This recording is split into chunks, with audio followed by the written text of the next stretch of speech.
Everyone. Good afternoon. I'm Lola Aneke and I welcome you to Speed Dial on Finding Out with Special Needs. So today we'll be talking about the topic I've titled No Means No. So it's just, we all know what that means. From the flyer, if you had looked at it before now, you realize that there was a picture that a girl's face or a lady's mouth was being blocked from speaking out. And for me, this is a big issue that we all need to look into as parents, as um, members of the society. It's something we need to really, really consider and look into. In the last few months, there have been cases of um, rape and sexual harassment. And I just took my time in the last few days to do a little bit of research and see what's going on. I wanted to, beyond, okay, this is what is, people have been harassed, ladies have been harassed. Of course, statistics also show that men also have been sexually assaulted. The question is why and what is in place. And from all the research I did, really and truly, we have so many bills and acts in place to curb such acts. But like we've always known, a lot of people and individuals are above the law. Also, because of this, the stigma attached to rape, people would rather not come out to speak about it. But the more we speak about this issue, the easier it is to deal with.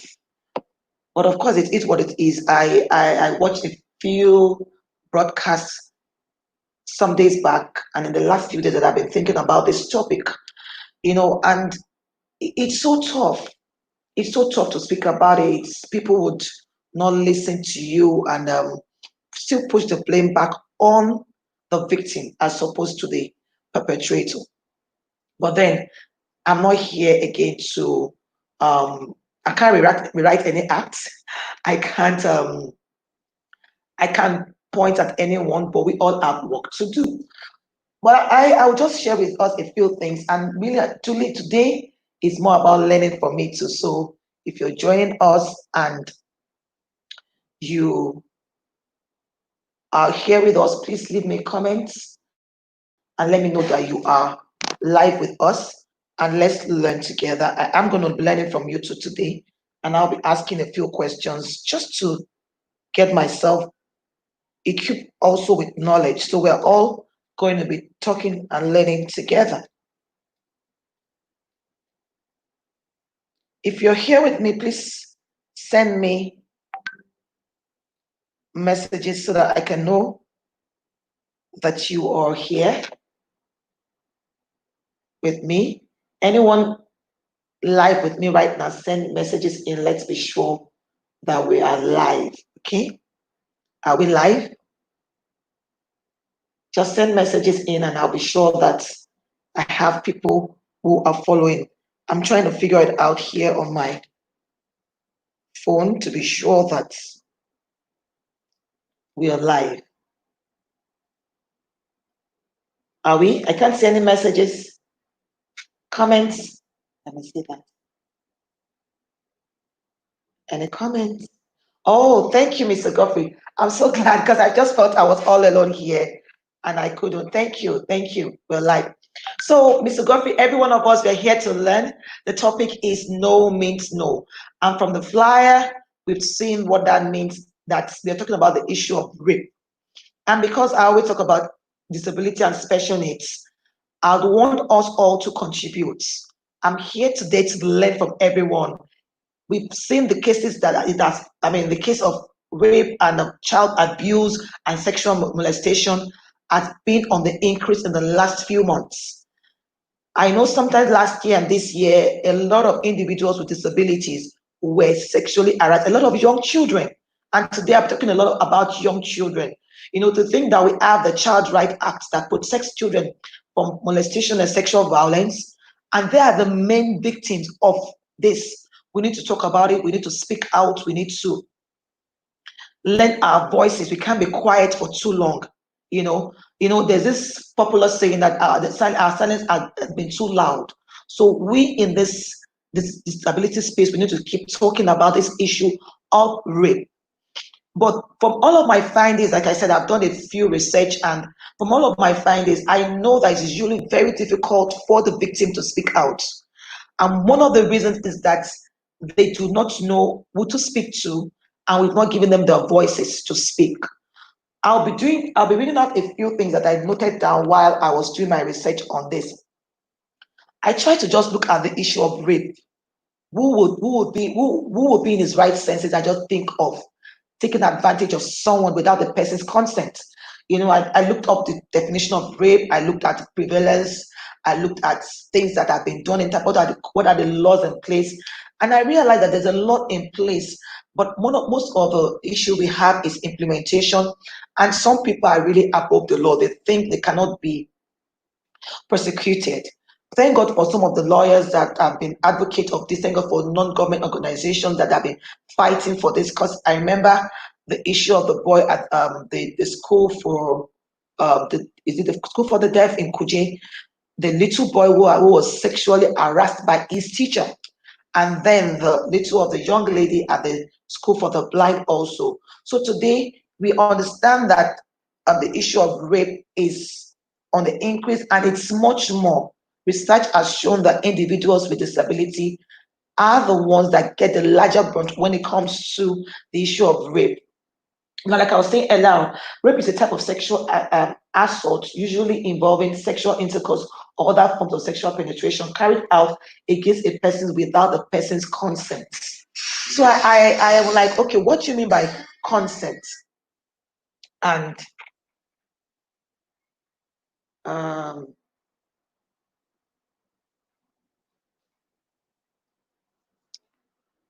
hello,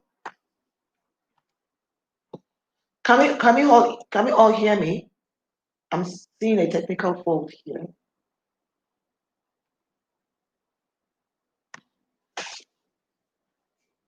Hold on a minute.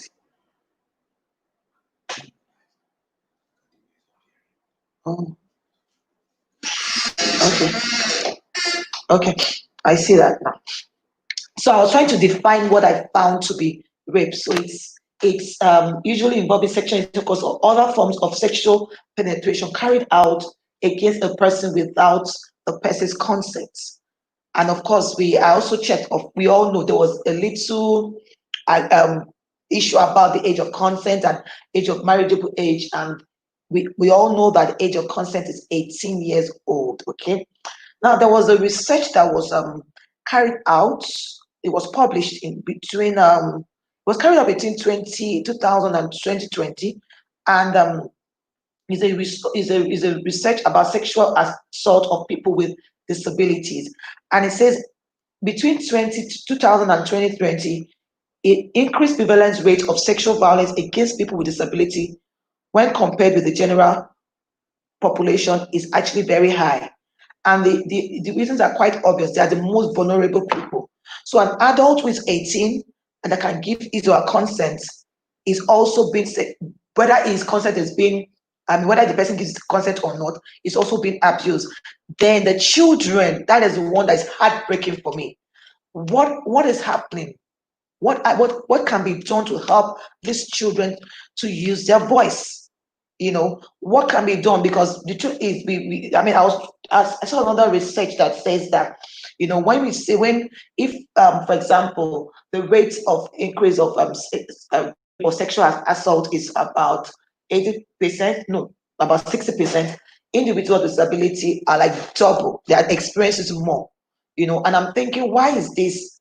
What is happening, particularly for children, younger children who are meant to protect, and they are the ones that are the victims of rape. And the first thing that I realized that they are actually the most vulnerable. An individual who is probably intellectual, who is living with an intellectual disability, the cognitive ability to be able to understand that a particular thing is wrong or right is very much higher than an individual who is not living with disability. Even the person who is visually impaired, a person who is hearing impaired, a person on a wheelchair. There was a story I was reading the other day about a lady who she was sexually harassed just because the transportational system does not fit a wheelchair. So she couldn't get on the wheelchair and she needed help, and the men were just harassing her and touching her inappropriately just because they wanted to get her into the car or the transportation system. So these are some of the things that are the issues. Another thing that I found out is that the inability to consent to sexual activity. Most times in the individuals with disability, because they lack of course the cognitive ability, the ability to speak. When I was putting this topic together, I actually thought of putting like no means no, even if I cannot use my words. There are ways we can speak without communicating, without using our words. We can communicate without using our words, without being verbal. When a person doesn't like something, there's a way to show it. But because a lot of people they've seen individuals with disability as there's only nothing good. Most times when I'm driving out, or you are on the street, you find out the other day it was so heartbreaking for most of the girls begging, young girls. You could tell they were barely 10, 12. All of them, most of them were pregnant, carrying babies, and I'm wondering what is going on. It's always very natural to think, oh, these girls are just promiscuous. But the truth is that most of them have been abused sexually and they have no voice to speak on their behalf. And what I know is that most times when you know of an act, of an evil act being perpetrated, and you do not speak, you are worse off. Most people would just keep quiet and they will not say anything about that. They feel it's not my business. With our in the disability community, every one of us we have a part to play. So we realize that one of the challenges is that one, they are the most vulnerable, obviously because of their challenges. So we need to think of ways, apart from talking about the challenges they are going through when it comes to the issue of abuse of individuals with disabilities, particularly children, underage children who have no voice.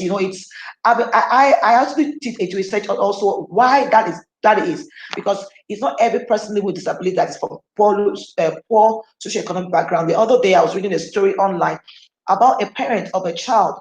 The child, even for the child at the school for the deaf in Kuje. Thank God that the mother of the child could sign with the child. If not, he wouldn't have found his words to speak and tell what was going on with him. So, yes, they are the most vulnerable.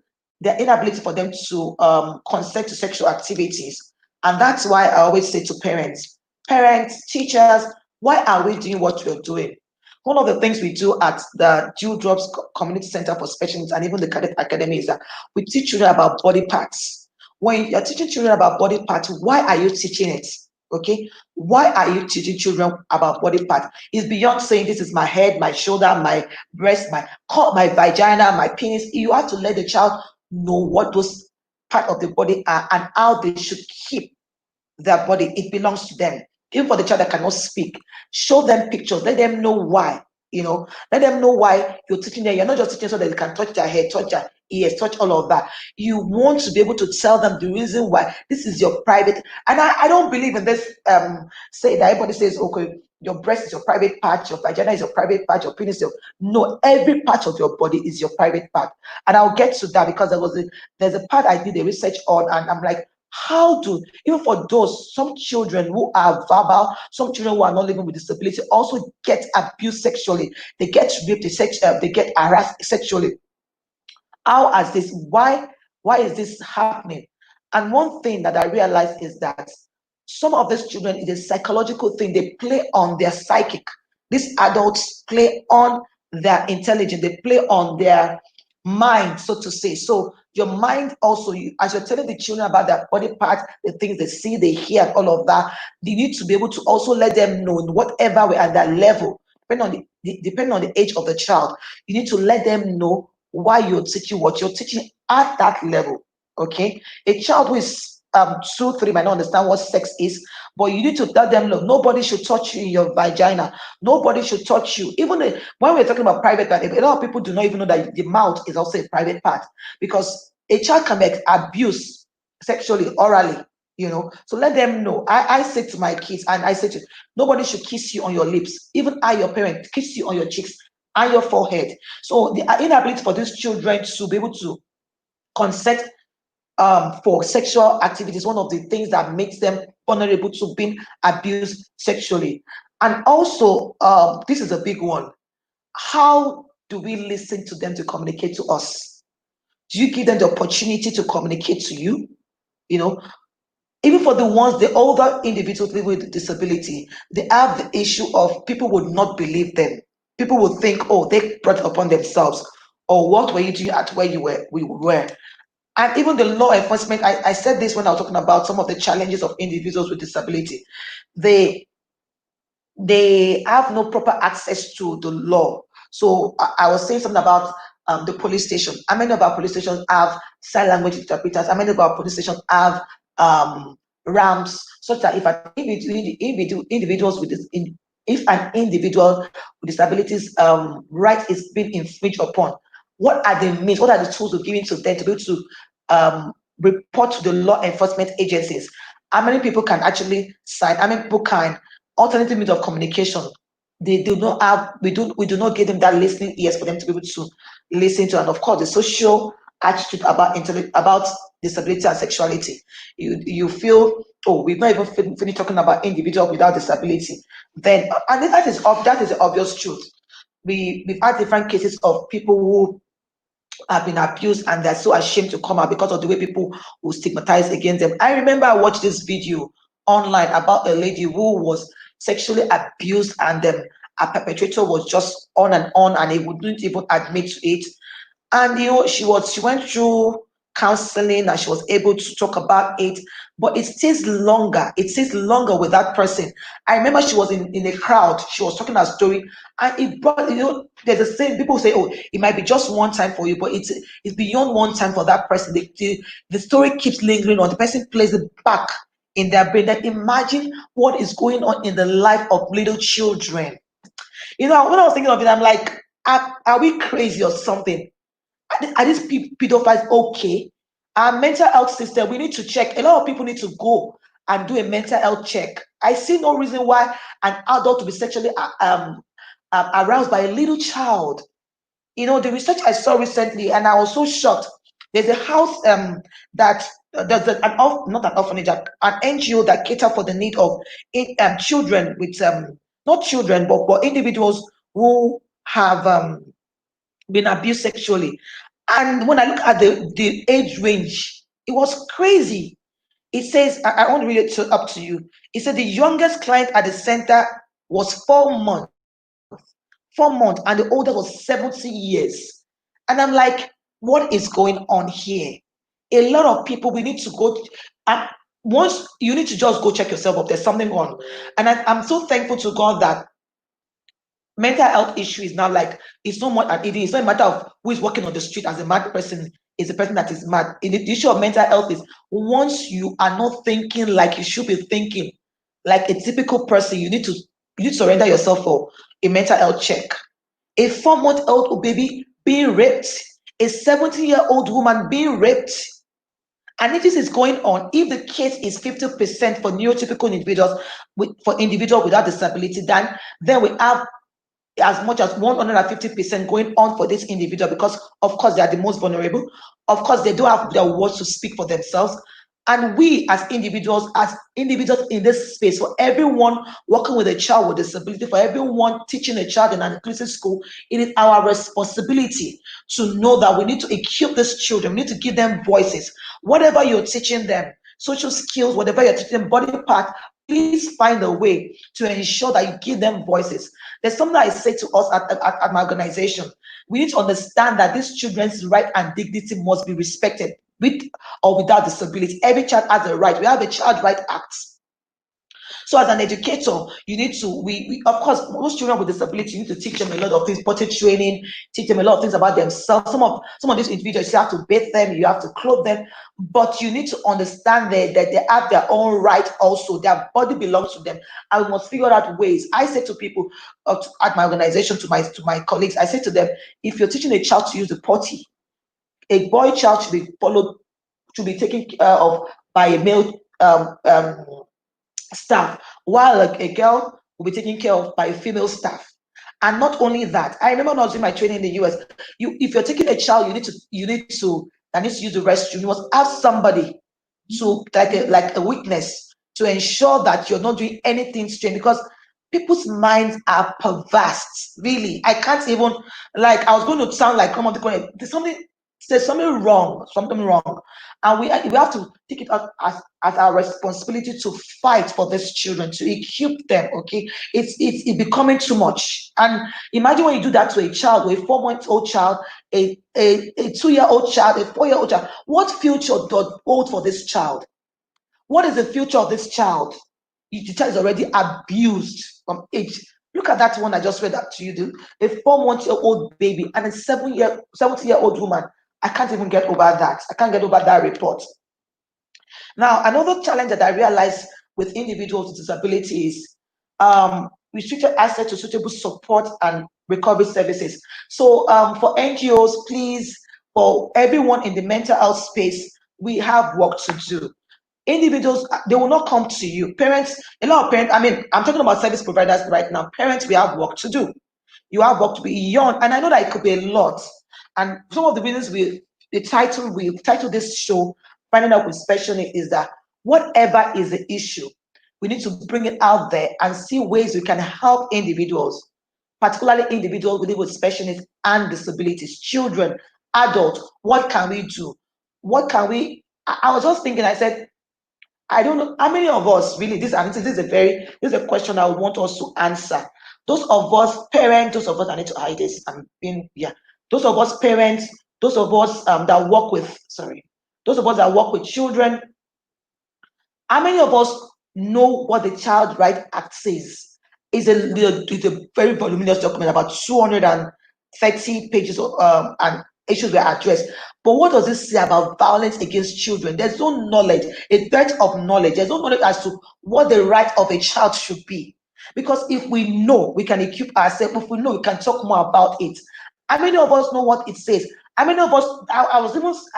When I was doing this research, I found out that there's a Nigerian sexual offender prevention bill. And I'm like, okay, if there is, then why is this going on? Why is it becoming more prevalent? Why is it happening almost on a daily basis? This knowledge has to be, we need to talk about this a lot. We cannot keep quiet. There was a lady, I read a story, and she said that her daughter said to her that she was experiencing, so because of what had been going on for a long while, this lady said she just called her 5-year-old and said, do you know what rape is? And the daughter was like, oh no, mommy, that's a big word, I don't know what it is. And then the mother explained what it is to her, like your body, nobody's supposed to touch you on your breast, your vagina, nobody's supposed to kiss you on your mouth, and the boys and the girl said, oh mommy, is that what rape means? And then I've been raped. And the mother was shocked and like, what do you mean I've been raped? Would you believe that this child in church, a 5-year-old in church, she found a little boy and a little girl playing with each other's genitals, and they said it was her turn. And then she went ahead and also sucked this boy's penis. This was in church, a 5-year-old. And then she also said something about when she went to the relative's place, and they were playing, and someone was playing mommy and daddy, and these kids were having sexual intercourse, and said it was her own son. And they told her and she was like, no, she wasn't interested. And then they forced her, and this girl was raped right under the roof of her uncle, a 5-year-old. There's so much work to be done. We need to understand that for everything we do, why are we doing what we're doing? We need to protect. Yes, the Lord says there's a law that protects children against violence, against rape, against sexual assault. What are we doing? What do we know? What is our knowledge as service provider, as parents? What is our knowledge of that child act rights? What is our knowledge of the Nigerian sexual offenders prevention bill? A lot of children with disabilities are being abused on a daily basis under the roof of their parents. Parents, we need to pay attention. Pay attention. Let your children be your friends. Don't shut them up. If they are saying something to you that you are not sure about, investigate, inquire, pay attention to them. Don't shut them up. Don't say, oh, go to your uncle. I am one person. I say this all the time. I can't, because these things happen more even at home. I was going to take you there to one of the research I did, and they said this perpetrators or the rape case usually happen on mostly to these children by people that they know, people that they are close to, their uncles, their aunties, people that they live with, their neighbors. And how to do, one of the easiest way that they do this is by coercion. They work on they talk to these children. So for example, I'll give a very good example of one of the cases I read. So this child had an older cousin living with them, and the parent had always said she needed her to be responsible, so she was meant to wash plates. And then on this day she broke a glass plate. And because her mom had always said to her, I mean, you're careless and all of that. And anytime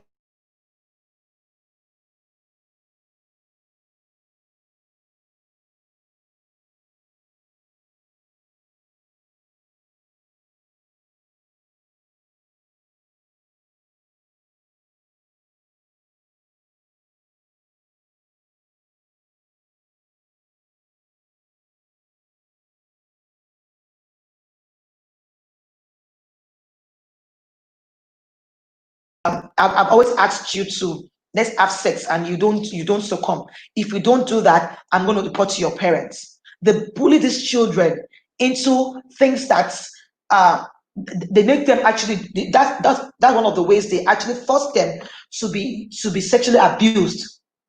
Family members, friends, uncles, even the way we discipline our kids, we need to be very careful. So that child became a victim of rape simply because the mother's always threatening that if you ever break a plate in this house, I'm going to punish you. For the fear of not being punished, of not wanting to be punished, the bigger cousin took advantage of her. If you don't want me to tell mommy you broke the plate, then you need to suck my penis.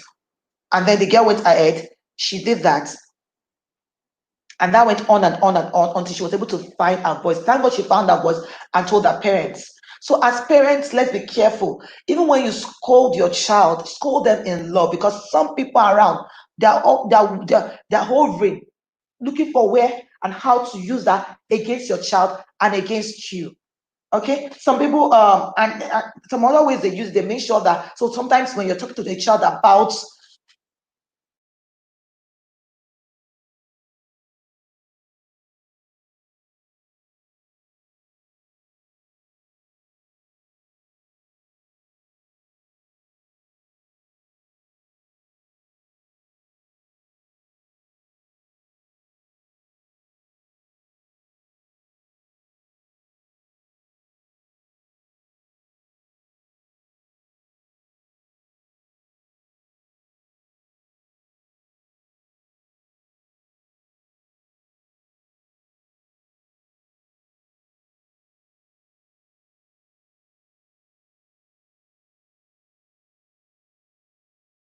um either put something in the child's food to make sure the child is unconscious or helpless, and then they go ahead and then take advantage of this child, either rape the child or do all of those evil acts. I call it evil act because it is any form of sexual assault, be it rape, be it whatever it is, is also is not acceptable.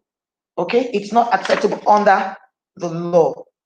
And there are several names they give to it: rape of the child, sexual abuse, rape, molestation, corruption of a minor, unlawful sex with a minor, carnal knowledge of a minor. These are just big words. We have work to do to look out for that child. We have work to do as teachers, as parents. I've shared some of the reasons why this thing happened. Parents, be very careful.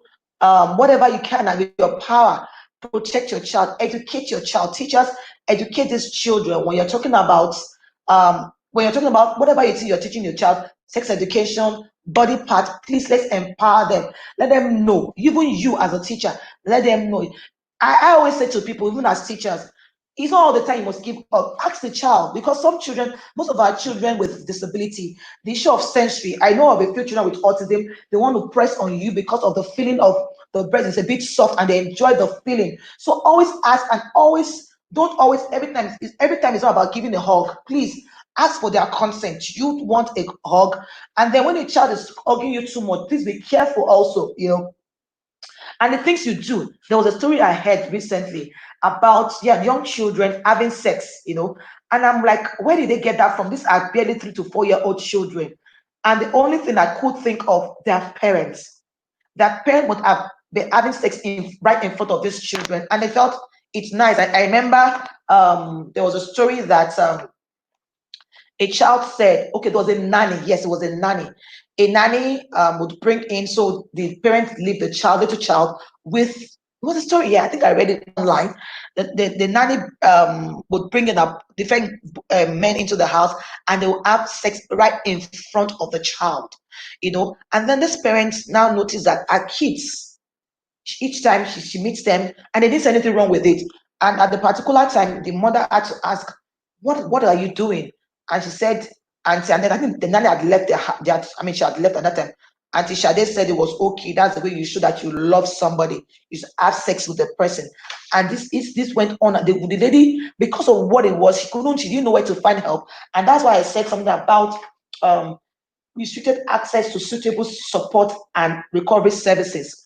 For mental health service providers, we need to reach out. A lot of people will not come out to you. A lot of people will not go to the police station to report to the law enforcement agency because they've seen cases that these issues have happened and nothing was done. These perpetrators walk out freely.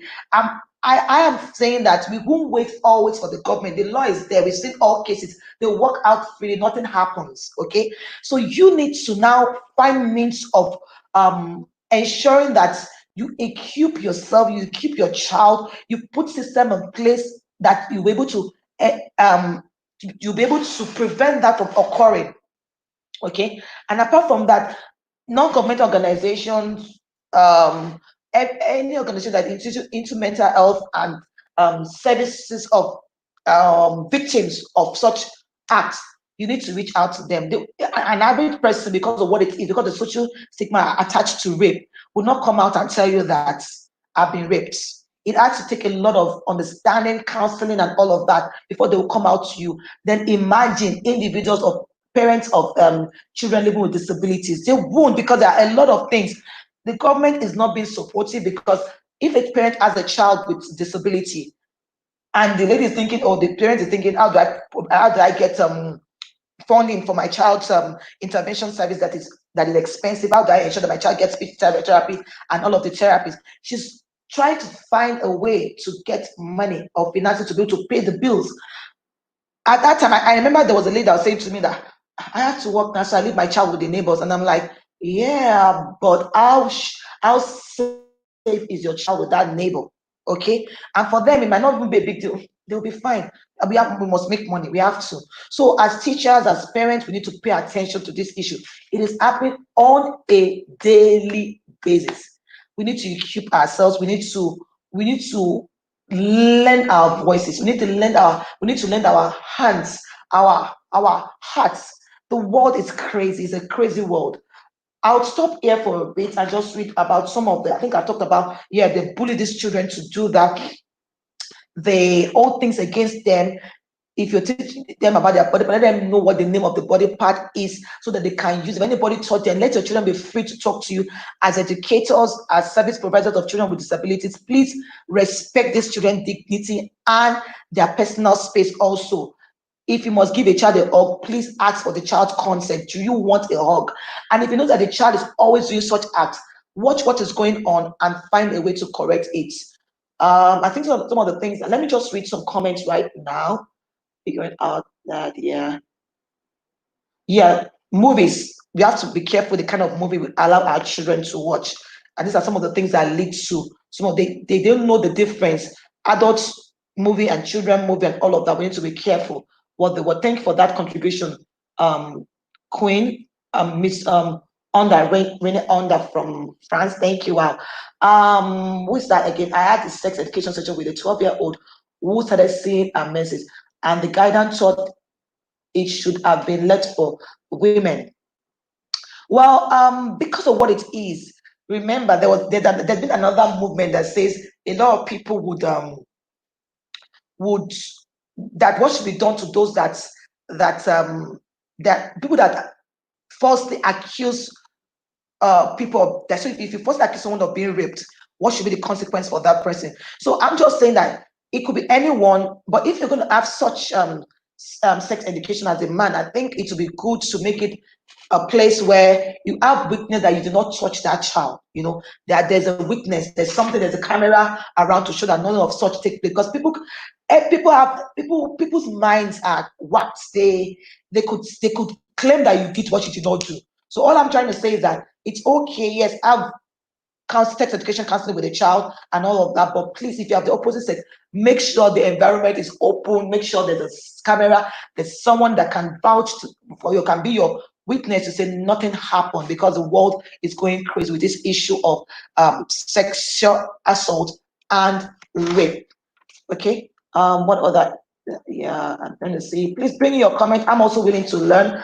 Like I said, I'm here to also learn, because with this issue of rape and sexual assault, particularly for underage children, is getting crazy, and it seems that even the perpetrators are working. And guess what? It's the what's that word called now? The punishments for that is life imprisonment, but a lot of people are getting away with it, so people rather not talk. The victim will not talk, perpetrator is free. But what can we do in our little way? Let's equip these children, let's empower them, and let's ensure that they find a way to say no. And for those psychos, the pedophiles, no means no. When somebody says no to you, no means no, whether the person has a voice to say it or not. In Kechi, what did she say? But some parents put themselves in a position where their kids can't confide in them because of their method of discipline. Yes, we need to find a way. I mentioned that also. We need to be, look, there are a lot of parenting group online where they teach you a best way to parent your child. Nobody knows it all, but when you're in a support group where you can learn how to parent your child, you're doing your child a favor by knowing how to parent that child appropriately. Yes, an enabling environment must be created for that. Yes. What else? All body parts are private. Yes. There's so much lawlessness. So we have to empower our children so that they can protect themselves from such acts. Okay. It's really sad. Not sure kids are even taught their rights in schools. That's another thing. A lot of adults don't even know what their rights are. So there's a Child Rights Act, there's the Nigerian Sexual Offender Prevention Bill and all of that. So I think we'll be talking more about this on Offender Prevention. We'll read it out.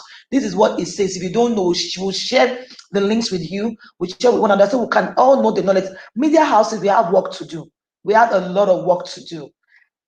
We are about to go to the second segment of this show, but I'll quickly read through some of the comments again. So 80% of sexual harassment is done by relatives and people close. That's true. Okay. What else? What else? Yeah, put themselves in position. What else?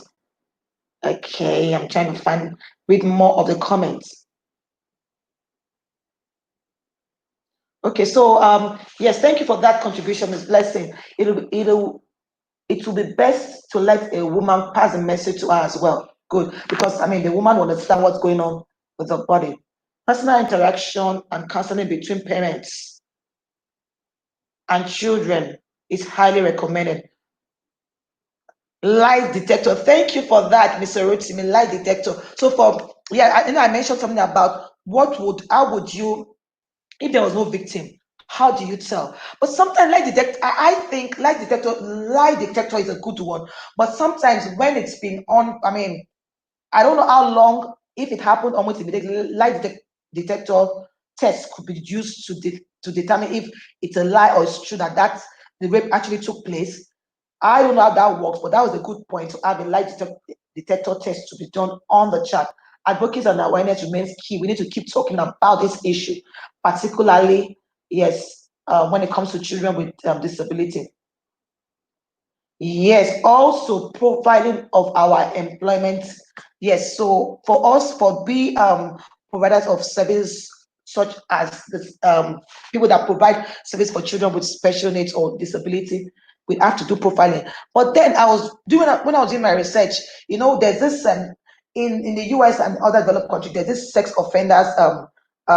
You can actually Google sex offender. So somebody comes to you, do background check, and you can see the person is a sex offender. I don't know if we have such um, services in place where you can go online and search if this person has been involved in one sexual harassment or sexual case or not. Yes, we need reinforcement and we need awareness and advocacy. Okay. And of course, I have a book coming out very soon, apart from the book that I've titled we all know about the Sexual Bible already. To be out in a couple of days. There's another one I'm working on. I'll be out very soon. It's called Sex and Special Needs.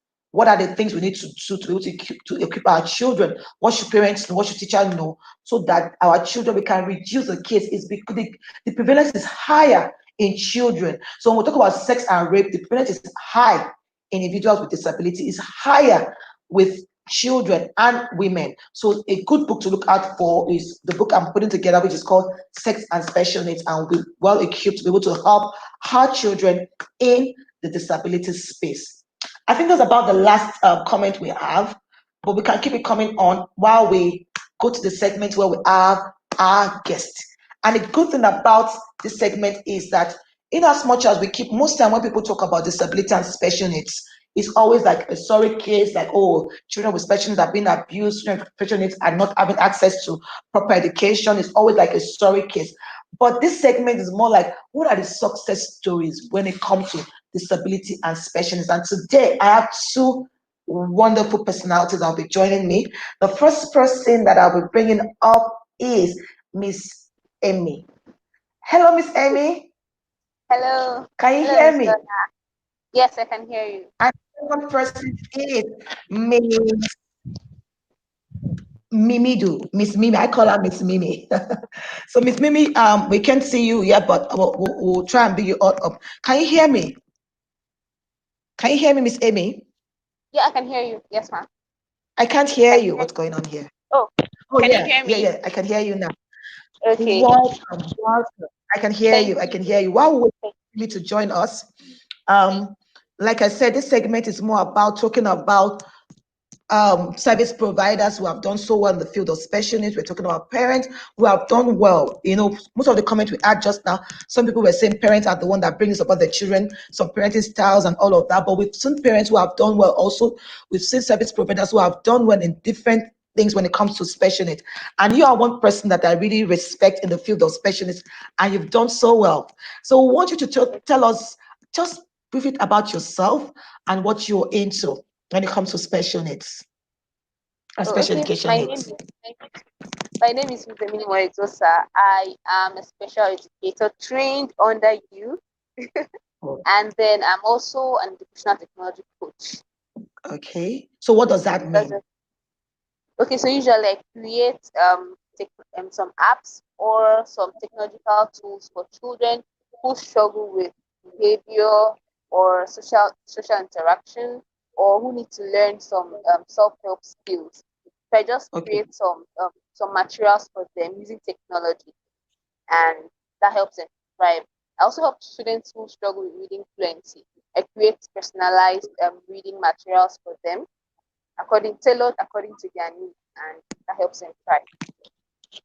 Okay, so for those people who are watching us and don't understand some of the big things you've said, so you talked about children who are struggling with communication. Miss Mimi's back. Let's have her back. Children who are, hello, Miss Mimi. Can you hear us? Miss Mimi, can you hear us? Hello? Can you hear us? Okay, so Miss Amy, let's go back Hi, to you. While Miss Miss Amy, Lola. Yes, I can okay, hear you. good, good. I'll It's finish nice with seeing you. Hi, Miss Emmy. Yes, I can hear Hello. you. yeah, very good. Hello, So I Miss can hear Miss Amy, you. that thank Yes, you. I So can. I think just a feedback. So Miss Amy was Yes. telling us about what she does, and I say for the benefit of those who might not understand what she meant by children who are struggling with reading and all of that. Could you break it down? Can you give us an example of why did you, okay? Let's even why why would you? How did you come about those children, and what led you to thinking if I do this, this will happen and to help this child to read better, or if I use technology, what is the story? Can you just tell us your experience and why you went Okay, into what you're doing? okay. So before now, I was a regular special educator without any technological skill. But then I realized that some students did better when I introduced a little bit of technology or a little bit of video into their lesson. And so, let's say, for example, a child who has trouble communicating. So sometimes I create um, personalized materials for AAC or alternate augmentative communication. So I create materials like that of communication. There are certain kids, especially kids on the autism spectrum, they do very well when it comes to technology. So I decided to go into that line because I mean technology is the 21st century thing now. So that's really helped me in my field. Fantastic 21st century skills. So if you're listening and based on COVID-19, you need to acquire the skills. That's one person you need to reach out Very to. Miss Amy, I've seen some of her work and she's done fantastic, beautiful work. And she does it so thank easily, with the screen recorder and she keeps talking to you, do this. And you need to check her Yeah. up on Facebook. She does a lot of free Yeah. trainings and just keep helping special needs educators on and individuals who work with children with disability on how to provide services for them and to ensure that these children are fully included in learning in the classroom. Miss Mimi, welcome back. Miss Amy just introduced herself and told us what she's doing. Could you please do the same? Who are you? I know you are in Benue. Miss Amy, you're in Lagos. Lagos has a lot of service providers. Let's talk about Miss Mimi. I know you're in Benue. How has it been you. for you? How did you find yourself in this journey? How has it been for you? And what is the prevalence of individuals living with disability in Benue? And how has it been so far?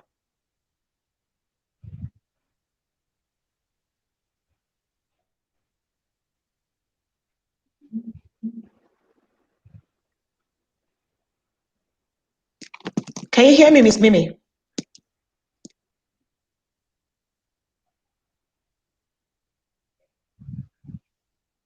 Miss Mimi, are you there?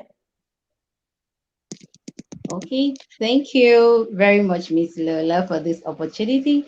Um, in Benue State, yes, I'm in Benue State, and my name is Mimido Dera. I'm a certified special education teacher, and also the founder of Kofena Hub Consult, a special needs center in Makodi. Yes, through this journey, it has not been easy in Makodi because I think this is the first of its kind. Yes, I can hear you. Can you hear me? Yes, it's a feedback thing. Just keep speaking. Hello, hello, can you hear me? Can you hear me? Go on. Yes, I can. Go on. Hello. Oh, I'm Keep so sorry if you can speaking. hear me. I guess it's the network, Keep speaking. Keep but I can speaking. pick some sounds over there. Can you hear me now? Hmm. Oh, just give us a second, please. Just keep speaking. We can hear you. Okay. Hello. Hello. I can hear you a little bit. I don't know if you can hear me. I'm so sorry about that. We can Okay. hear you. So I was saying, you asked how has it been in Makodi? Yes, this like the first this is this is the only center for. Okay, so while we wait for Miss Mimi to join, I think the network is really bad, but she's doing a fantastic job in Benue State. I remember when she reached out to me and said, "Oh, we need this in Benue," and I said, "You need to get yourself equipped and get out there." I'm so glad she took that bold step, and she had done a lot of work. Well, it's better to hear it from Anne. I'm sure she'll be back to speak to us about what the great things she's doing in Benue State.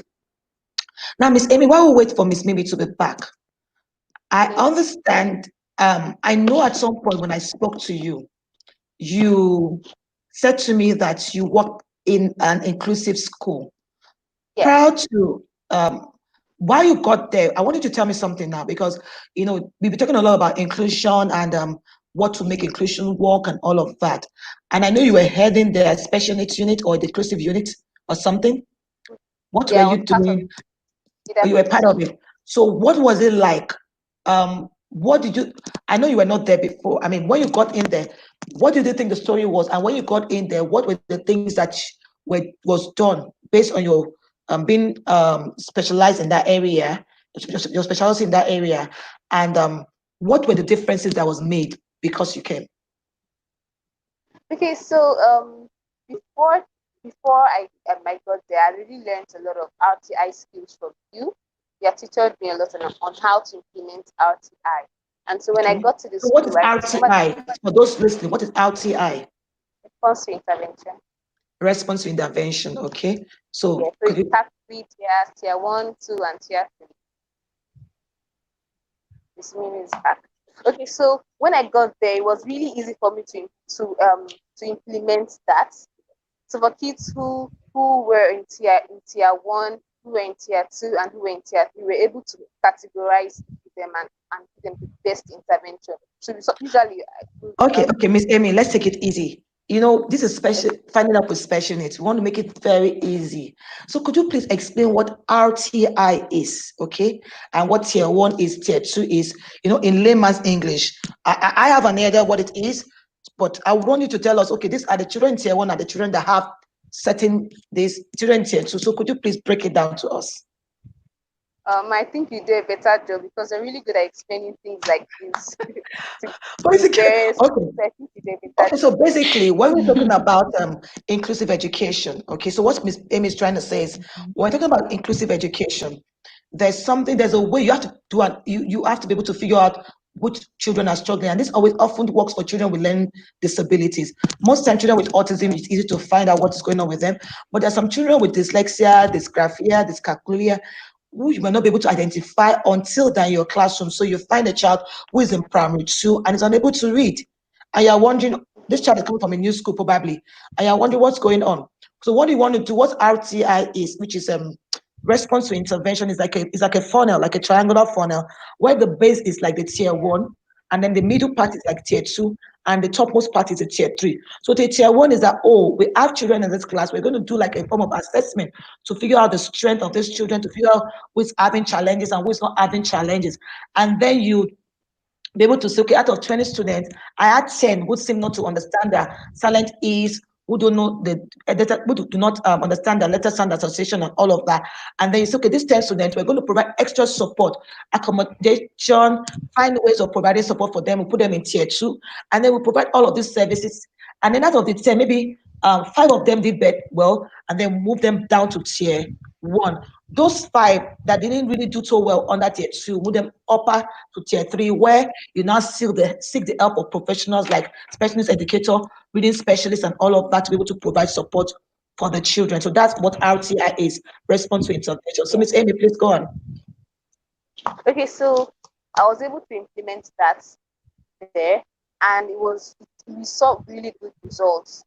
Saw really good results. So um usually we organize meetings with teachers because in an inclusive environment, you don't just stand alone as a special educator. You have to involve Mhm. the teachers and other Collaborative professionals. consultation. It's more like exactly. So we did that a lot, and for every child, there was a team organized for that child.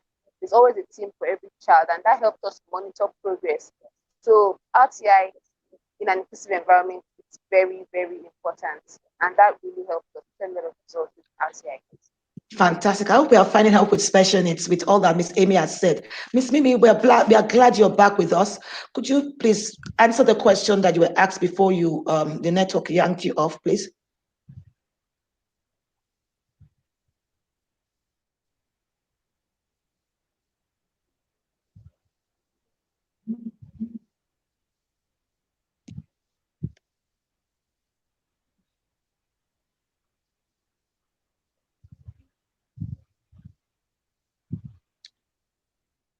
Miss Mimi, you can speak now if you can hear us. And when you get to hear, just keep talking. We can hear you.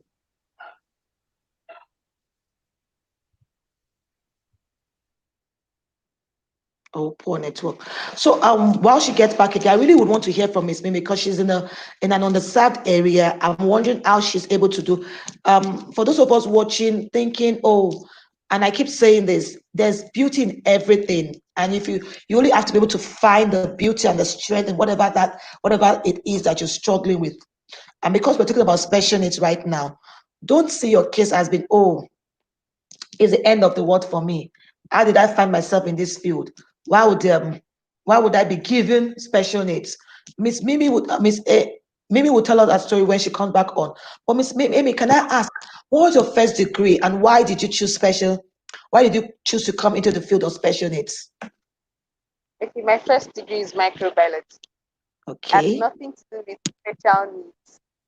But then I think before I got into the field of special education, I had a lot of friends who had special needs.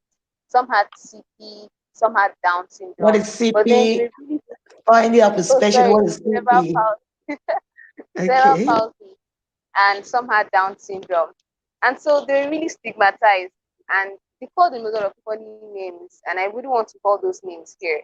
And so Mhm. when I got introduced into the field of special education, I was able to be a voice for them. I've been able to be a voice to an extent for them. I've been able to advocate for them.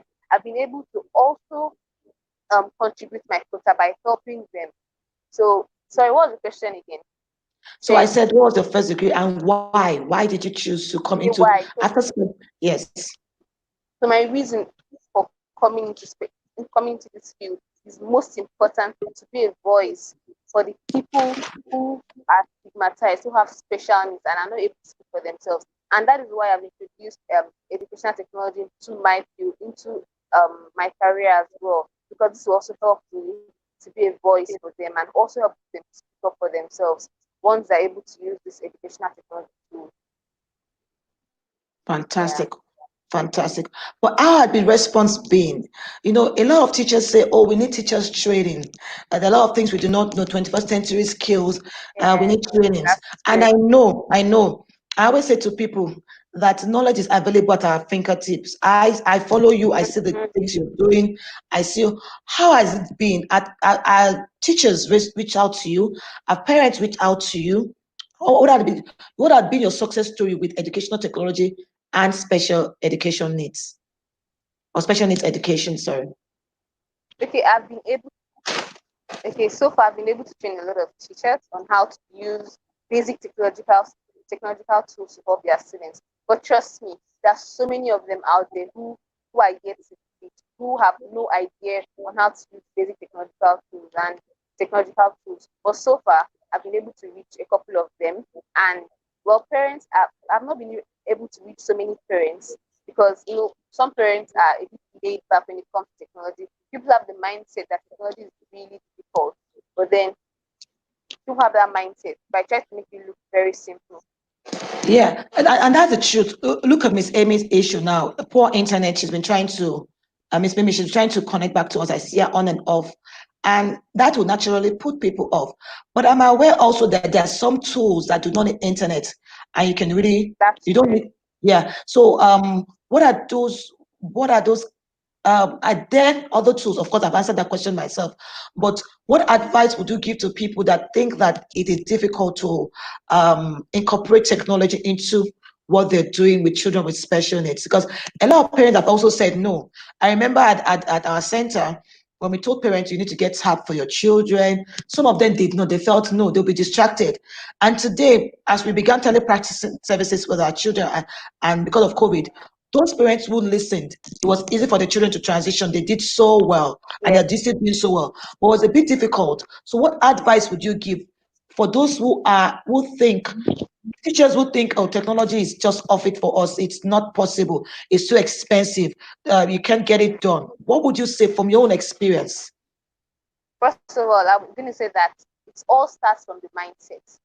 People already have the mindset that technology is hard. Okay. Technology is for geeks, I'm it's for the back. competent students. But that's not true. Technology is, as just like you said, it's on our fingertips. It's very accessible to us. It is very simple. So we need to first of all change our mindset and open up our minds. Parents and teachers need to open up their minds to be receptive, to understand that technology is very simple. There's every solution to every child's problem. That when it comes to technology has every solution to every problem that a child has. All we need to do is be receptive and be willing to learn how to use these tools. There are so many easy to use tools for everybody. Yeah, Fantastic. so many things that are available out there. Fantastic. Thank you. So, Miss Mimi, can you hear us now? Please just go ahead and answer the question. Yes, I can hear We you. can hear you. Keep speaking. Don't just keep speaking. We can hear you loud and clear. Okay. Thank you very much. So, like I've said before, my name is Mimido, a certified special education teacher here in Makodi. And then I have the only center so far now that takes care of children with neurological disorders. That's talking about autism, ADHD, and other related disabilities. And so far, so good. It has been quite a journey down here in Makodi, being that there are a lot of special needs children here. And the unfortunate thing is, most of them are in schools, but the teachers don't even know what that looks like. I don't mean to be bad on teachers exactly, but it's Okay, just the so truth what is because they don't ADHD? know what What is, that is. what is ADHD? Because we have people who are listening to us who are considering the field of special needs Okay. education, and they're thinking all this big grammar. No, no, no. You guys just make this thing very easy. So, what's ADHD? Okay. ADHD means attention deficit and hyperactive disorder. Okay, Yes. thank So you. most times you see the teachers beating them in class. That why is this child so stubborn? He can't sit down one place. And I'm like, there's something wrong with this child, just that you don't know. In fact, permit me to share a little story because there's a child with autism I am supporting in a school. And I went to the school and there was a particular child that were taking from class to class for each teacher to just say some words that this boy is so stubborn, he doesn't read, he can't write his name, and he was in grade 4. And when he gets to a class, you see them point just saying some hurtful words. And I had to look beyond the surface. I Mm, went and I spoke with the teacher. What's wrong? They're like, this is how this boy is a bully. But unfortunately, this boy was dyslexic.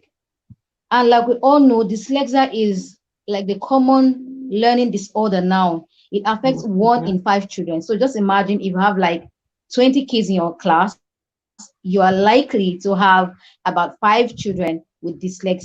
And that's how bad it is. So I said, okay, let me just organize a training for them. And when I started, I asked them that how many of you have heard of dyslexia before? And of a truth, one teacher said, I've seen that word, but I don't really know what it looks or what mm, it is. So when I had to like tell them this is what it is, this is how it affects children, that's when they realized that if all of them have kids with dyslexia in their class, just that they didn't know what that is.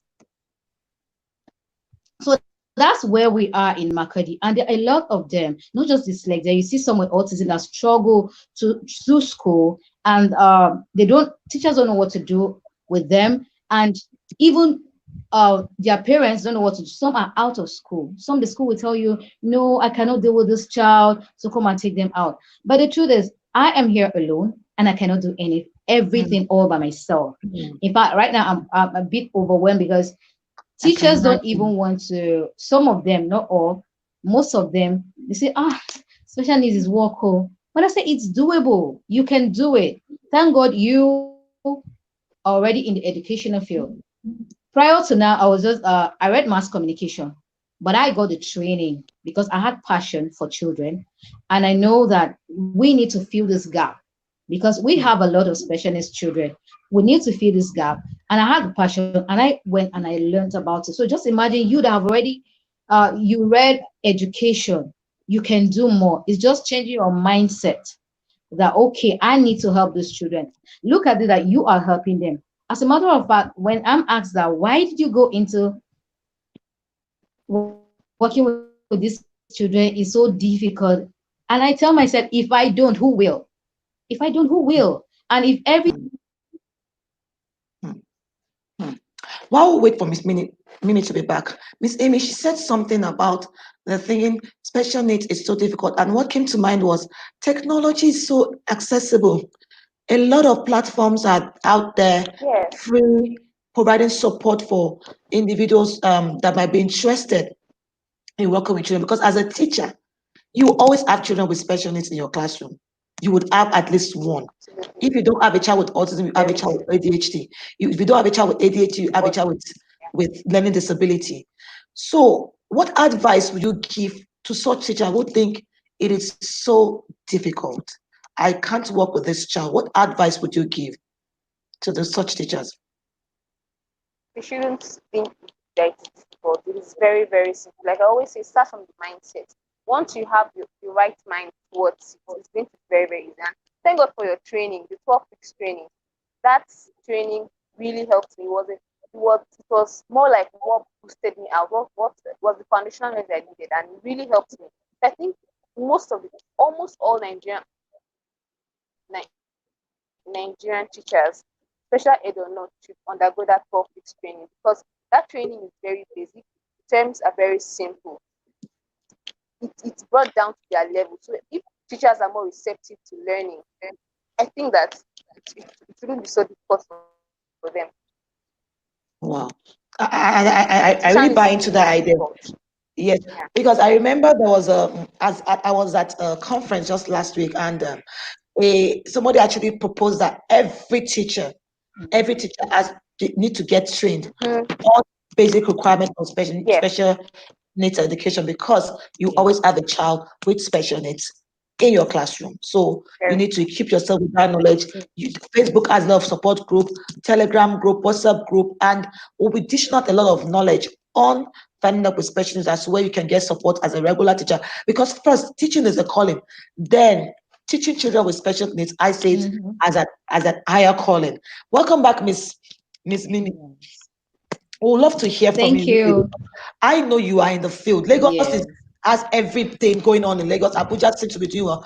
But Benue, from what I can hear you say, you are about the only person.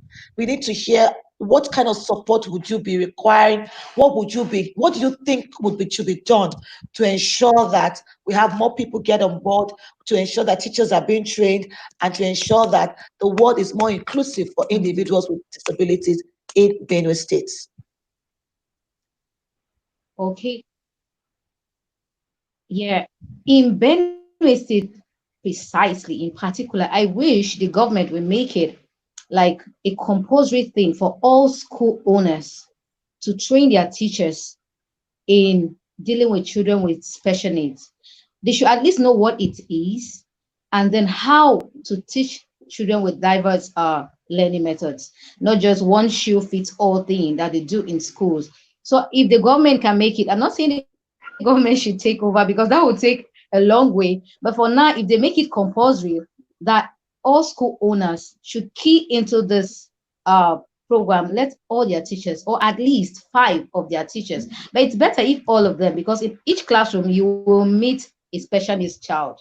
That's the truth. So if all their teachers are trained to work with special needs children, that would be fantastic. And then it will be better for the children and even for them, the teachers, because that time they take in frustrating these children and being frustrated themselves, it will be easier. It's a win-win situation if the government make it compulsory for school owners to train their teachers in working with special needs children.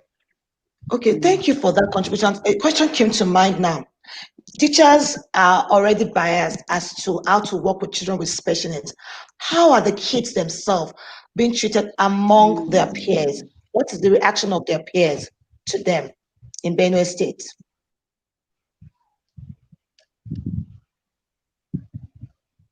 Mhm.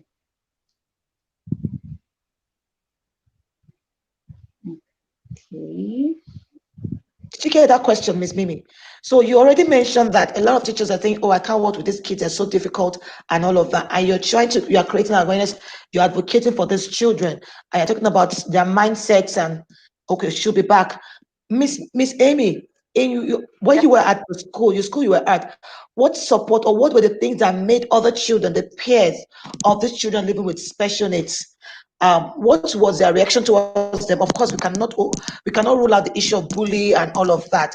But what were the things that were put in place to ensure that these children are appreciated for who they are and they are being appreciated for their strength, and how were they able to cope with the old challenge and being able to socialize with their neurotypical peers?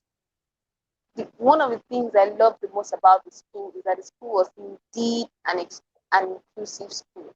So, for Fantastic. example, let's take We're going to be a mentioning simple names example. of schools. We are going to be mentioning names of schools. So please tell us the name of this school so that we can appreciate them It's for a being so fantastic inclusive. school in Lagos. Please I think tell it's us one of the the name. best schools in Lagos. Please tell us the name of the The school so that we can school appreciate. is okay. Discovery House Montessori School, owned Um, by Mrs. Bola Kaleyashi. we need the name Fantastic of the school woman. so that parents who are looking for school, inclusive schools for their Oh, children, can know fantastic what school school. to go to. This is Miss Amy is someone that I've known. I'd worked with her. She's a person of integrity, so she's not advertising any school. The reason No, for absolutely setting up with not. special needs is we want to be able to help individuals living with disabilities and their families. Everyone that is in the field of disability and special needs. What information can we put out there? What can we do in our little ways to ensure that we get the best of inclusivity for all of our children living with disabilities in Nigeria, in Africa, and all around the world? So, can we say the name of the school again and have it typed out for us, please? You said it's called Discovery House Montessori School. in Lagos. Yes, So for that in parent, for Lagos. that teacher looking for an inclusive school, this is Oh, one school fantastic. that comes highly recommended. So let us know how the strategy had been. While Miss Amy will also tell us our own experience when she comes back on. Okay, so what they normally do is whenever they have a play or a show, they make sure that children who have special needs are always included. So, for example, we had a child who had Down syndrome and he was a really good dancer. So, they would usually make him to lead the dance. And for kids who had autism, they'll make them to lead the technological team. So, let's say that they're having a presentation and kids with autism are kind of attached to Thank you. technology. So, they make them Yes. lead. So, they always include, they push them out. And they encourage other students to um, play along with them, to learn along with them as well. It's a really the, their inclusivity has been really top notch, and yeah, So they encourage other kids to see the strength on these children and they exchange. So they look out for the children's strength and ensure that yes, they build on the strength important, as opposed to pushing out their exactly. weaknesses and helping other children to appreciate them. So we are really Yes, we are running out of time, but I want Miss Mimi to still tell us about what is happening in Benue when it comes to social interaction skills and how other neurotypical children are. How do they see these children? I know that when we go to the inner part of the countryside of some of the country, we realize that people they stigmatize against children with disability. They give them all sorts of name. But how has it been in Benue in the schools? How are they able to ensure that other neurotypical kids actually teach these children for who they are and able to accept them and appreciate them for who they are?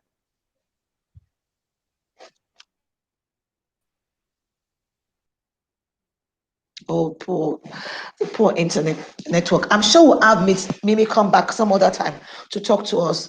And this is what we can take for today. I wish we can go on and on because for me, this is a real deal. You hear real people, real situation, and how to ensure that our children, the parents, everyone in the space of disability is being equipped, and we are all figuring out we can ensure that inclusive education takes place for our children and every child living with disability in Nigeria. Miss Amy, one last word. One last word. I always like to say this because in life we have people we look up to and we have people that are looking up to us. We have a lot of graduates who always think that look because of course of what it is in Nigeria, admission and all of that. I remember a young lady who had I was speaking to and she said, I don't want to do education. They look down on education, they look down on educators, not even special needs. Miss Blessing came last week and said something about how they think it's for mad people and all that. So what word would you have for them? What is the fun in it for you? What gives you fulfillment? What is that thing that you say to an individual who's thinking, should I not? Should I consider this? What is that one word or whatever it is, two words, whatever, I mean, whatever amount of words you have for them? What is that thing that you can say to that person thinking, should I not, when it comes to disability and special needs education or okay. So inclusive? first of all, so I'm a woman of few words. I'm going to say that if you want to um, live a life of impact, you really want to impact other people's lives, the simplest way to achieve this is to be a special educator. That is the easiest way to live a life of impact. Become a special educator because there are so many kids and adults out there who need help, but then there are few hands. So you want to have an impactful life, toe into the line of special education. Deep, very deep. I am a living testimony, and I'm sure Miss Amy is. We wake up every day. You saw the child who could not, and is now and doing much more. It That's feels quite so fulfilling. fulfilling. Yeah, it is fulfilling. I tell you, Miss Mimi, welcome back. We don't have much time, but I want you Thank to still you. tell us what it's been. And we're not going to let the peculiarity of whatever is going on deter us from doing what we have to do. We'll keep speaking until we see our change come.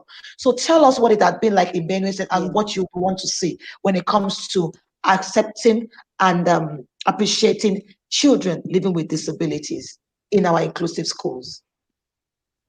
Okay.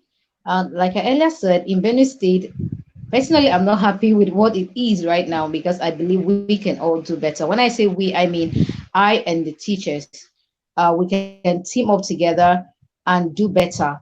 And what I want to see in future is an inclusive school, an inclusive environment, not just the school, a place where when you go to the playground, you see that not just neurotypical children are playing. You see a reservation for children with autism. You see children with Down syndrome. Let it not be that they'll be sidelined. Even in banks, they'll make provisions that Mm, okay, it's not just for mm, neurotypical children. This is or neurotypical people. There are special needs children too. So far, so good right now here in Benue. I will spread the light and well done. something better will come Well out of done. it. Well done. It's Well done, all Miss. I believe that we can do better. And that's what I tell every teacher. If you want to make a meaning, you can do better. Thank you. We can do Absolutely. better. That's just it. As a teacher, Absolutely. don't just be a teacher, be the extra teacher. You can do better. Exactly. As a school owner, don't just own a school, own an inclusive school. You can do better. Even as True. parents, you can still do better by learning True. more Hmm. about special needs. And then, even as other, if you're a parent of other children, still do better by educating them. We can do better. Thank you. Absolutely. I like the way the word extra, Mhm. it came out last week, extra. You can be that extra, believing in Yeah. that child, believing that you can do better. Oh, wow. It's been a wonderful experience. I've learned quite a lot, and we'll keep doing this until our change come. Every child must learn. Every child can learn. We can all make a difference. And I want to truly appreciate you from the bottom of my heart, Miss Mimi from Benue State, Miss Amy from Lagos State. Thank you for what you're doing. Keep doing what you're doing, and your only reward will only come. I always say to people, Yes. it comes here on earth and also in heaven. But we'll make sure we do the best we can to ensure that every child Yes. has access to appropriate education with or without disability. Thank you so much for your time. Thank you for everyone who has joined us Thank today. you. I hope you've been able to pick one thing or the other. Miss Amy and Miss Mimi, I'll let you go right now while we round off. Mhm. Thank you so much. I hope when we call on you next time, you'll be able to um, answer our call and come let us know what has happened from the last time we called you to now. And then from Lagos also, what are the new things going on so that we can all learn together. Thank you. So bye bye to you, Miss Amy, and bye bye to you, Miss Mimi. Thank you. Yeah. So we'll just play this we'll play because we keep hold on, let me take you out. Bye. Bye bye. Bye.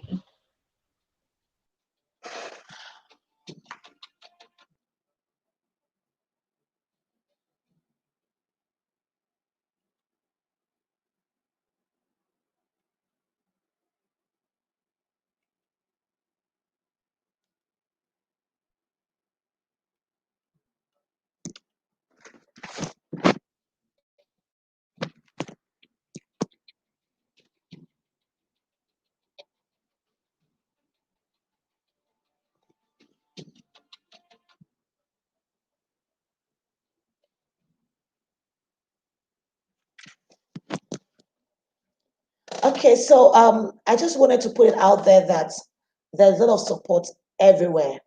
From time to time, we're sharing different support groups that can help you grow as a teacher. We'll be sharing